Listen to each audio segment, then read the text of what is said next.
Hey guys, I'm going to do a quick car review. I just bought a new to me, 2014 Mazda6 from CarMax in Puyallup, Washington. Absolutely great experience there, so if anybody is looking for a new car, definitely recommend them talking to John over at CarMax. He's the guy that helped me out. Very, very great guy. Helped me out with everything. But back to the car. It is a 2014 Sport. So some awesome things about the car. Great gas mileage. Things like 40 something on the highway. I'm averaging about 50 something on the highway. What the odometer is telling me, or what the mileage detector, whatever thing it's called, is telling me. I've got all the Bluetooth set up. It does take a second to set up, so I wasn't too worried about that.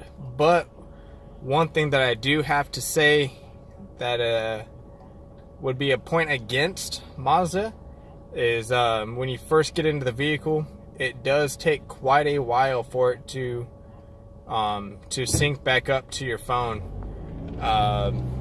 In my other vehicle, once you get in, maybe 10 seconds, 15 seconds at the tops. This one, 30 to 45 seconds, up to a minute. Just retrieving the data from your phone, because it does sync up all your contacts and everything. So that part's nice, but it does take a minute for that to happen, which is a little annoying when you're getting in, trying to get music set up before you drive, so you don't gotta fiddle with it while you're driving. The other thing that is a negative to the car, they have the same radio setup as the Touring and Grand Touring models, so it comes with a navigation button, but it's not hooked up to anything. You can press it a million times and you will never get anywhere with it. The Sport model does not come with navigation, but still has the button there. So I don't know if that's them wanting you to buy it aftermarket so they can program and install it to the vehicle, but not a huge fan on that either. Another annoyance, I don't know if it's with all vehicles, because I mainly just drive stick vehicles, but you can hit it over to the slap shifter, if that's what it's called, and I enjoy driving like that, but I'm not used to having to push it down to shift up. To me, that just seems a little backwards. So if that's with all vehicles, I think that's just a poor choice. If it's just with this one, then again, poor choice, quite a bit backwards, not a huge fan of that. But aside from that, acceleration is great. They use a 6-speed automatic, which most vehicles of the time and nowadays are always going to 7, 8, and even 9-speed automatics. Everything is very well designed, very slick looking, very sleek, very professional, and almost luxury looking. They use microfiber on the seats, which very comfortable, easy to clean, and again, looks very nice. Let's see, what else do we got in here? Easy for all the controls. They're very straightforward. They tell you exactly what they do and where they're at. Everything's right here. I don't need to go searching for it.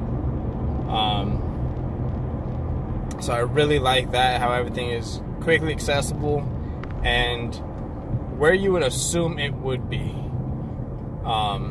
Like when I was driving my mother-in-law's Chevy Cruze, I'm not used to the door unlock button being in the center console area, so that took some getting used to.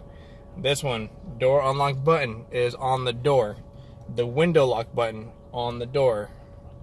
I very, very, very much enjoy that part. Handling, very nice. When you're on the highway, acceleration is very nice. There's no lag, there's no stomp on the gas pedal and you gotta wait for the RPMs to get up before you can actually start moving. It's step on the gas and you're going. I do really, really enjoy that. Again, gas mileage is great. I think I average, personally in the city is a little bit lower. I think MS or stock, whatever, says that you should be getting about 30 to 35 in the city.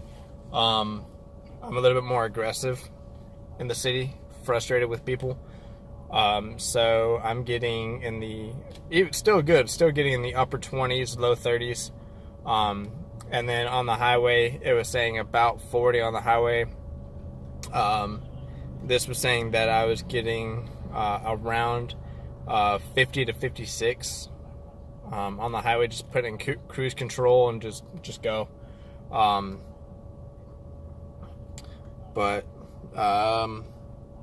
where the charger port or cigarette lighter is at, I really like that because it's got a deep space in there, so you can put your phone. I've got a Note 6 or Note 7 or 8, whatever they're on now, and it fits completely in there. Doesn't stick out. The cords don't get in the way of me shifting, which I really, really like.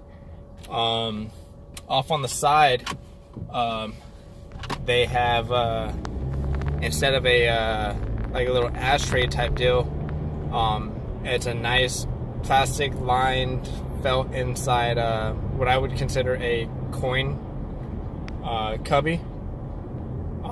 So I really like that. Really cool, convenient. It's right there. There's an outrageous amount of room in this car as well. I'm not tall, 5'7", but I mean there's plenty of knee room. John, he's about 6 foot. He sat directly behind me. And I mean, there's enough room where he could have, if he wanted to, stretch out.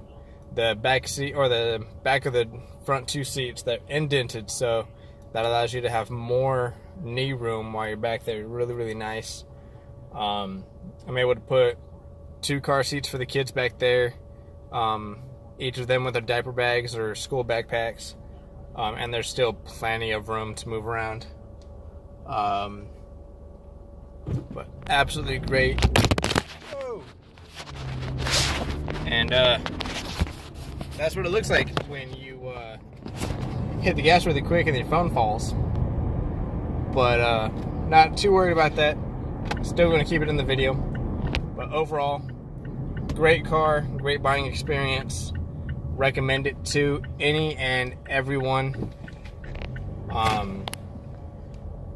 Overall, I just really, really like the car.